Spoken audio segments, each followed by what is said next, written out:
Good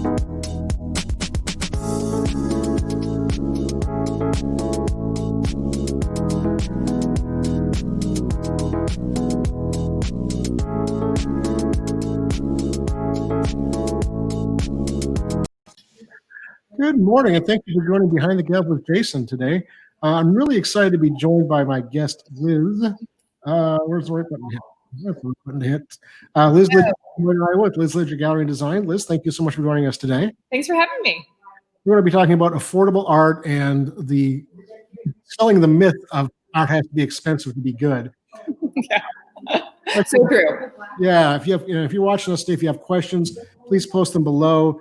Tell us where you're watching from. It's always fun to see where people are at. Liz is in Des Moines. We're in Kansas City. But for those of you who don't know who Liz is, Liz owns the Liz Lidgett Gallery and Design in Des Moines. Yeah, that's a word fault, yeah. Yeah, she went to she did her undergrad work at the University of Missouri in Columbia, here right down the road from us in Kansas City. She got her master's in curatorial practice in the public sphere from USC, and she put that to good work as an art consultant for major corporations and for individuals. She started an art consultation business, Adore Your Walls, in 2013. She started her gallery and design in 2019. She's been recognized as a 40 under 40 in Des Moines business leader. She's been featured in Des Moines Magazine, Apartment Therapy, Martha Stewart, Design Sponge, Midwest Living, Des Moines West Side Living, Ellis Seal, Happy Art, Business of Home. In March, if things go well, she'll be speaking at the Business of Art Conference in Ames, Iowa. Yeah. And a few years ago, she was the host of a webcast called The Art Hunter with Better Homes and Gardens, which was a fun little series to watch. And I did watch all the episodes I could find, and it was really interesting watching you work with these couples. And that'll lead us perfectly into our conversation in a bit. Great. But Liz, why don't you tell us a little bit about what how you got involved with or excited about and passionate about art, design, and how you ended up owning a gallery in Des Moines, Iowa. Okay. Well, I'm from Des Moines, first and foremost, born and raised, but I was always the art kid. It was always a passion of mine. When I was in kindergarten, my grandmother, Elizabeth, who I'm named after, saw that I was always carrying around pads of paper and pens and things like that. So she started giving me Christmas gift of lessons at the Des Moines Art Center every single year. And if you have not been, the Des Moines Art Center is an incredible museum, a free museum that hits well above our weight at the size of city that we are. It's pretty incredible. So you'll have to, if you're ever driving through or coming up for a weekend, you'll have to go. Fast forward to college, I went to Mizzou for journalism and then art history, double majored, and then went to Los Angeles and got a master's, as you said, from USC. Moved back to Des Moines 10 years ago and got a job as a corporate curator for a corporate collection here in Des Moines, and really saw that there was a niche that wasn't being filled. There wasn't an independent art advisor anywhere in Iowa. So I decided that I would which is strange. But I decided I was just the girl for it. And so confidence, right? So I went for it and started my business. I started working with a lot of corporate collections. But then as things go, people started calling and said, well, would you help me with my home? Would you help me with my restaurant? And we just kept expanding. I moved online in addition to what we were doing here in Iowa with Adore Your Walls, and then saw that it was time for another gallery in town, and I felt like I had a perspective that needed to be shared. And so that's why we started the gallery in 2019. So in May of last year, and then, COVID hit. So we are still, of course, open. I'm in the gallery right now. We have limited hours, but we have really pivoted to working a lot online. So we actually ship over half of the artwork that is purchased here in the gallery.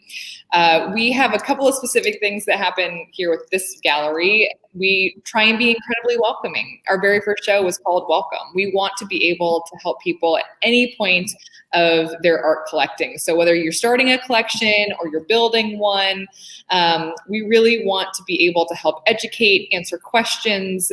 We are not your typical maybe snooty gallery is how people picture an art gallery to be. And then we also represent at least 50% women artists because that is not the industry norm.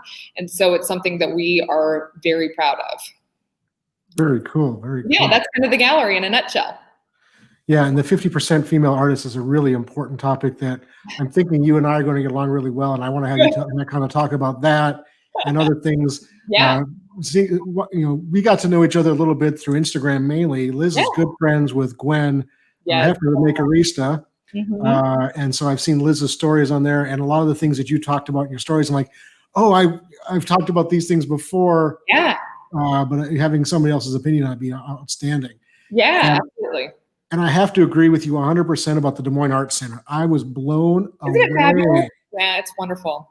I couldn't believe it. I was up there visiting my brother a couple of years ago, and we decided to go over there, and I couldn't believe it. It's not huge. It's not grandiose, but it kind of felt like a mini Nelson.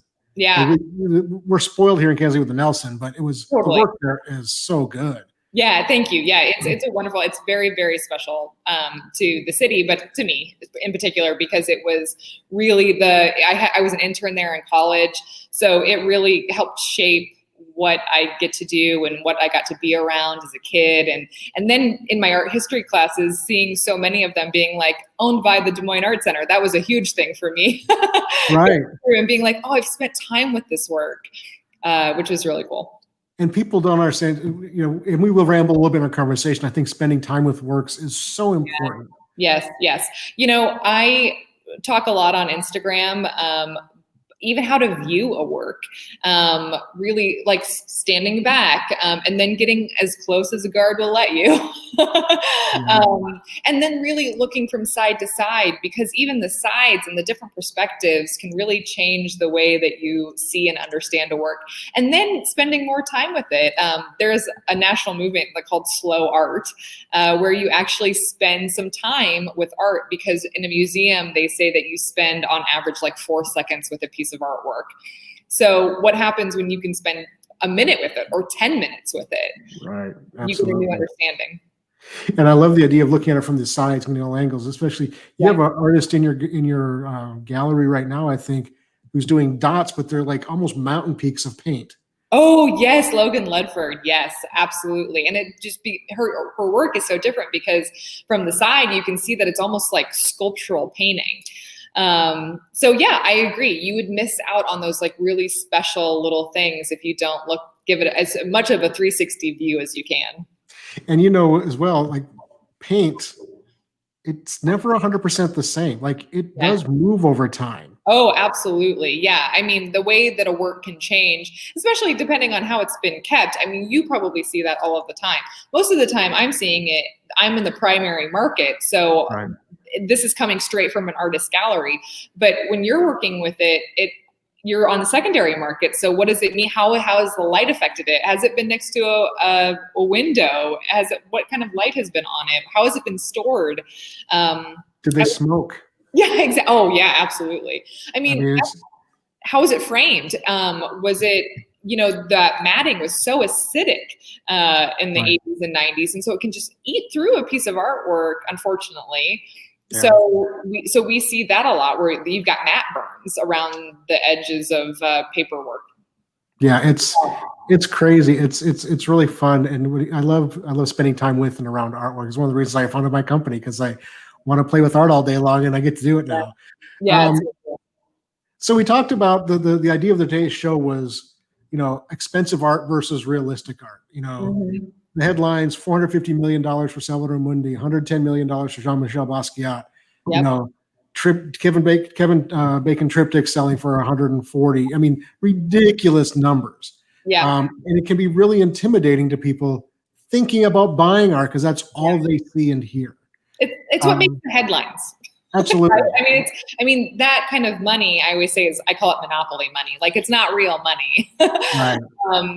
But it's what makes the headline. So people can't believe that something like that could sell for $450 million. I think you and I were talking through Instagram that Salvator Mundi, which is attributed to Leonardo da Vinci, and going back and forth about like, okay, so now it's attributed, and it's really maybe not even, it might not have even been touched by him. Some people say that maybe he did the hand, but to spend $450 million on something that might not even be by him is insane.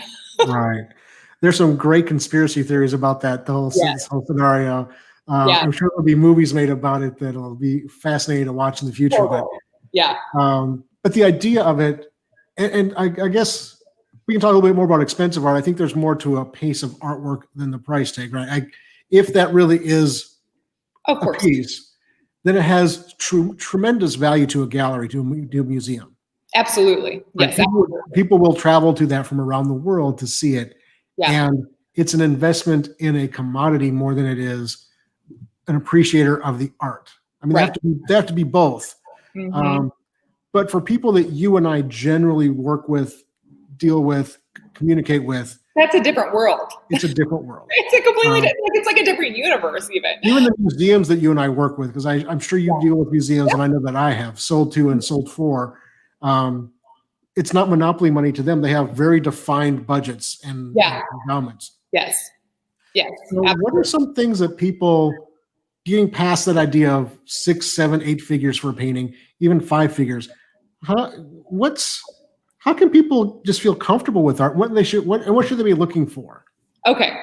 Well, first of all, I recommend looking at as much art as possible, whether you are in a museum or feeling comfortable walking into a gallery. You know, I see this dance of people even walking in our door of, can I come in? Should I not come in? And we're like, no, we're open. Please come in and take a look at the art, even if you're not meaning to purchase something today. We're starting a relationship. We're starting a conversation. And I want you to see as much as possible, because that's the only way you're going to be able to know what you like. Do you like work that represents something? Do you like abstract work? My father comes in here probably weekly and he goes, oh, you've got something that looks like something on your walls. Was I born from you? But, you know, he always teases me about that. So, I mean, you have to be able to figure out what you like. And the only way you're going to be able to do that is feeling comfortable enough and knowing that you can come into a gallery and not purchase anything, but really just appreciate it. Treat it like a museum and take a look, take a walk around and see what you like. Now, after spending some time trying to educate yourself, and what are the places that you can do that? Instagram is a great way to do that. I am on Instagram for my personal account at Liz Lidgett, and then we've got a gallery account at Liz Lidgett Gallery. And I am constantly doing videos of the artwork that we're showing. So even being able to follow people on Instagram or artists that you may love, artists are getting better and better about sharing their process, what their personalities are, artwork that they're working on. All of that's going to help you educate yourself. And that's all for free. That's all at your fingertips. And very accessible. So once you've got that idea, then you have to find a gallerist or a gallery or an artist that you trust. And that is going to be able to have a conversation with you about, you know, people tell me what their budgets are all of the time. And they say, my budget's 500 or less, or my budget is 5,000 or less, or 10,000 or less. And no matter what that budget is, I want to make sure that you're walking away with a piece of art that you love. And it's not so much about if it goes with your sofa or your wallpaper or all of that. And, you know, it could be, that's fine. We get that too. But to me, it's all about falling in love with a piece of artwork and what's going to make you fall in love with that. And to me, it's education. It's really understanding like what the process is, who the artist is, what they were thinking when they were creating that piece.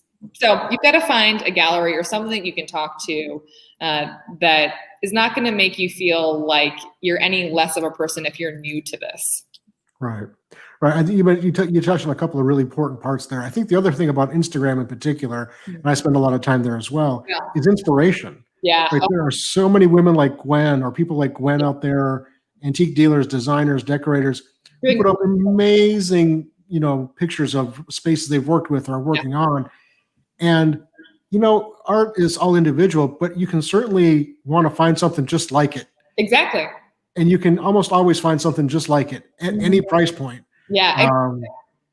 We have a list of questions that I always ask somebody when I'm trying to figure out a little bit more about their work and what they would want. So, you know, tell me about how you spend a typical Saturday afternoon. Where do you love to travel?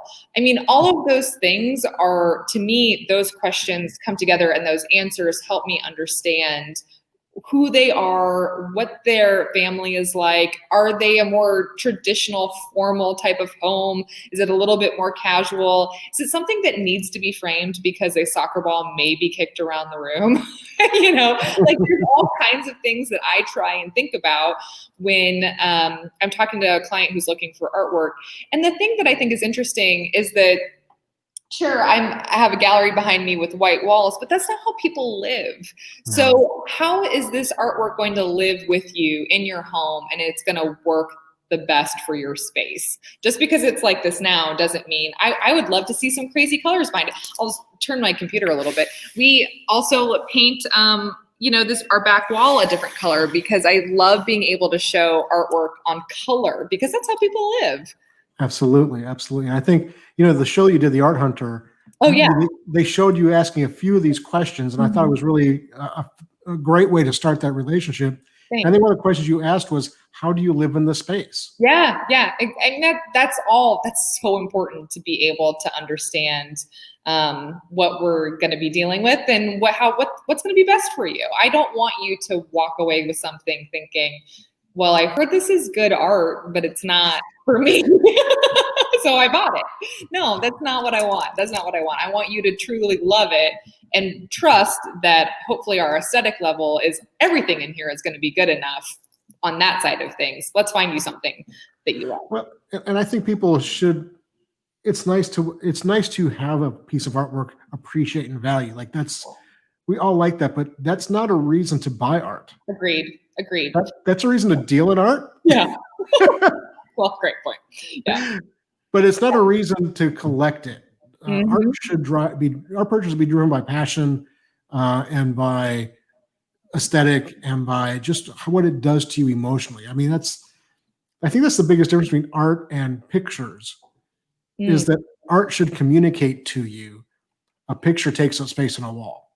Oh, that's interesting. Yeah, absolutely. I mean, it is, it can be so emotive. It can capture such a special moment in time. Some of the work that we have on our walls right now, we have a landscape show, as you can see behind me, up.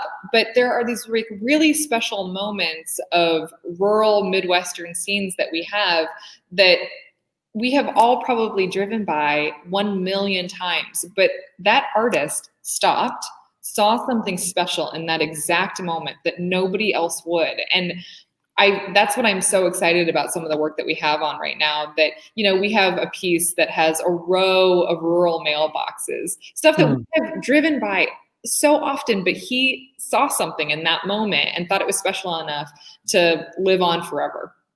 Yeah. Here in Kansas City, we're really close to the Flint Hills in Kansas. Oh, yeah.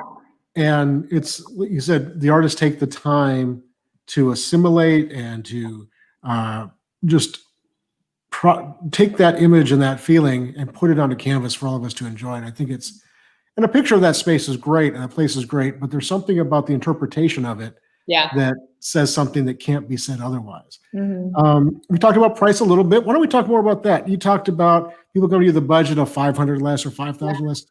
As somebody who's never bought art before, what can they expect to find in, say, your gallery, other galleries, online sources, and what can you buy for a few $100s? It sounds like not much money when you compare it to, IKEA posters are a couple $100s framed, right? So, can you buy art for the same price as crap from IKEA? Oh yeah, sometimes less. It all depends on where you are walking around. So if you're walking around one of the arts festivals that we have a great one in Kansas City, a great one in St. Louis, a great one in Des Moines. So, if you're walking around an arts festival, that you're going to be able to find lots of artwork under $100. Here at our gallery, we have artwork starting at $150 and goes all the way up to $20,000. So we have a wide variety of budgets that we work with for people. But lots of times, just because I focus so much on really helping people begin their collections and making them feel welcome in the art world, we have budgets under 500 all of the time. And I also mentioned to you that we do payment plans. We work with a bank called Art Money, so that spreads out artwork over $1,000 over 10 payments. So there's all kinds of different ways that whether you're financing it or you're able to, maybe you want to do a gallery wall and you're starting with $150 a piece, and then you move on to the next piece and you continue to grow over time. But hopefully each piece is very special, but we want it to work within your budget. And that's important to me, that we're going to be able to work with anybody that walks in the door. Yeah, it is amazing what you can buy for a few $100s at an art fair. Yes. Yes. Or many galleries. Yeah, absolutely. And not every gallery wants to do that, and that's their deal. But ours, that's important to us. So we do a lot of sales like that.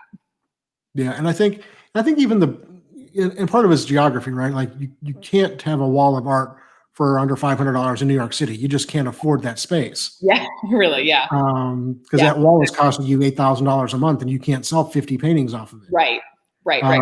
But in Kansas City and St. Louis and Des Moines and Chicago, maybe not, but around in the Midwest, you can find lots of galleries. Absolutely. Where you can find paintings by recognized artists. Oh yeah. Who you will never get rich buying these arts, but again, that's not why you buy them. You buy them to enjoy your life and enjoy the home that you provide for you and your family. It's so true. Yes. And you and I were talking too that, auction companies are a great way to find wonderful art with history that you can also try and find even beyond a gallery. But even looking at, some of those big places that you hear, Christies and Sotheby's, because they're the ones that are selling $450 million artwork. I mean, there's auction companies that you can be a part of that. And looking at your site, I look at your site all of the time. And even sometimes I look at the frames that you guys have. Oh, the frames. I love framing can be super expensive. It can be so expensive, but if you can find a piece, maybe sometimes those frames that you guys have at the auction company are more expensive than the piece of artwork in it. And if you could find a new piece that's how we need to be working together, is that you've got the frames, I've got the artwork, and we can pair it together, and then we're sold. Absolutely. It's interesting you mentioned Sotheby's and Christie's, because about a year and a half, 2 years ago, I was at a lunch and learn here in town. A gallery was putting on, and they had an art insurance agent representative here from New York talking about how to insure your art. Yeah. And she works a lot with Sotheby's. Yeah. And their average price per painting is under $10,000. Oh yeah, I would. Yes, because they sell so much. It's just not the stuff that makes headlines. I mean, right. Unfortunately, those stories are interesting. They are. I mean, especially when there's a good conspiracy theory, but and all of that stuff is really interesting, but it does a disservice to everyone else because they don't understand that the art world is for you. It's for everybody. And it makes it feel like you can't be a part of it because, again, it's monopoly money. But I truly believe the art world is for everybody. You just have to find your entrance in. And hopefully you can find an artist that you fall in love with or a gallery that you can trust. And that's going to be your best case scenario because you can at least trust that it's good enough, whatever that means. And then you can just find something you love. So when somebody comes into the Liz Lidgett Gallery there in Des Moines for the very first time, what can they expect? Besides a big ding. That was the doorbell, right? Somebody coming in? Sorry. I timed that perfectly. Sorry. Anyway, so, okay. What can they expect to find, and how do you guys approach them if they are feeling intimidated? Yeah, so, I mean, when someone's coming in the door, I think the main thing is we are very welcoming. We've got music playing, all of that. It's a party atmosphere, right? But also, and this is happening, unfortunately, a little less with COVID, but we do have limited COVID hours right now, and we are masked up. And then, people can walk around the room. I ask if they're actually looking for a specific space or they just want to see art, because that's going to be my tell of, are you interested in, can I show you more? Because our walls are limited. It's fairly small space, but we have quite a bit in storage. So do you want me to pull something out for you? Happy to do that. Happy to answer any questions, or you can just take a walk around. We also, this is not true for every gallery, but we always have our prices listed on the wall. Oh. So you would be able to look up and go to each label and know the exact size, the artist, the title, and the price of the piece. So we just want you to feel that can be an awkward conversation. It's not awkward to us. We do it every day. But I understand that. So there's that feeling like if you have to ask, you can't afford it. Yeah. Which is unfortunate because that's not always the case, but these galleries want you to feel that way. And that's just not how we play. So we want people to be able to know kind of the basic information, and then we can give you more information about the artist. We just want people to feel comfortable asking questions. That's so important. And like you said, having that information available. My wife and I lived in Virginia, Alexandria, and I bought and sold antiques. I was doing it all on my own. And I went to the New York Winter Antique Show. Mm-hmm. And some people had prices on their stuff, but others didn't. And I will never forget going up to a booth. And you talk about monopoly money. This guy had Native American pottery and had these big olas, like 24 to 28 inch tall on the ground. He's in a suit. This guy's in a suit. They're looking at him, talking about him. He's kicking at them, saying that one's $50,000, that one's $70,000, that one's $80,000. I'm like, are you am I the one who's insane? Dude, seriously? You got $150,000, $200,000 just sitting on the floor and you're kicking at it like it's a McDonald's wrapper. It's insane. That's insane. But that's part of the intimidation of the art world, right? Yeah. And I left there feeling incredibly small and not who I normally am, but having that price point visible removes a layer. Removes a layer of intimidation. Yeah. Yeah, like you said, the if you have to ask, you can't afford. We all grew up hearing that. I know, right. And that's a crummy feeling. That's a crummy way to make somebody feel. Unfortunately, the art world has done a masterful job in making you feel like this is an exclusive club. Mm-hmm. And so I think the internet and Instagram and Facebook, they're more democratizing everything, which is great.